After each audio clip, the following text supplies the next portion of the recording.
School నుండి వచ్చారా? నాన్నగారు టీచర్ స్కూల్ తరఫున పిక్నిక్ తీసుకుని వెళ్తారు అంటే 200 ఇవ్వమంటున్నారు.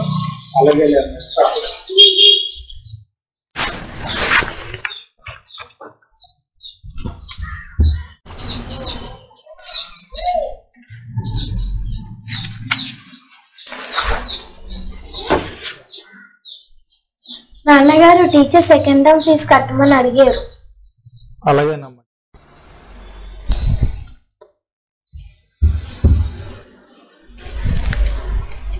నాన్నగారు నేను టీవీ చూసుకుంటాను. చూసుకుంటామ్మా.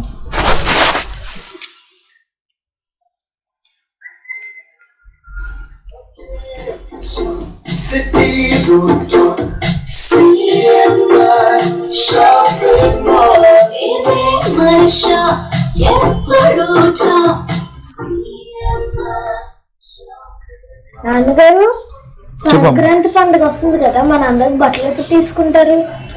తీసుకుందాం అమ్మా. ప్రజెంట్ ఇంకా వైజాగ్ స్టీల్ ప్లాంట్ లో ఇంకా జీతాలు ఇవ్వడం లేదు కదా, 3 నెలల నుంచి ఇవ్వడం లేదు.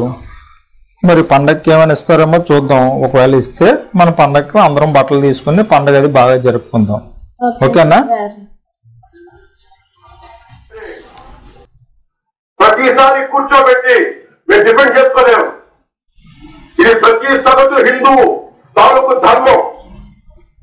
ఇదే ఇస్లాం మీద దాడి జరిగితే ఎంతమంది బయటకు వస్తారు, ఎంతమంది నిరసన జరిగే రోడ్ల మీద రమ్మని చెప్పట్ల.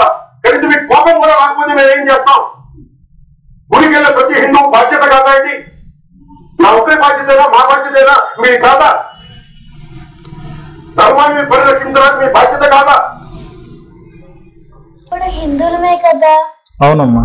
మరి జీతాలు రాకపోతే మరి ఈ పండుగలు మనం ఎలా చేసుకుంటాము? నాయకులు హిందువుల మనోభావాలు దెబ్బతింటాయని చెప్తున్నారు కదా, మరి ఎంప్లాయీస్ అందరూ హిందువులమే కదా, జీతాలు రాకపోతే అది పండుగలను ఎలా చేసుకుంటారు? దీని గురించి ప్రశ్నించారా? దీని గురించి అడగరా నాయకులు? స్టీల్ ప్లాంట్ ఎంప్లాయీస్ కి వెంటనే పూర్తి జీతాలు చెల్లించాలి. విశాఖ స్టీల్ ప్లాంట్ ప్రైవేట్ కన్నా ఆపాలి. విశాఖ ఉక్కు ఆంధ్రాకు, విశాఖ ఉక్కు ఆంధ్రాకు, విశాఖ ఉక్కు ఆంధ్రాకు.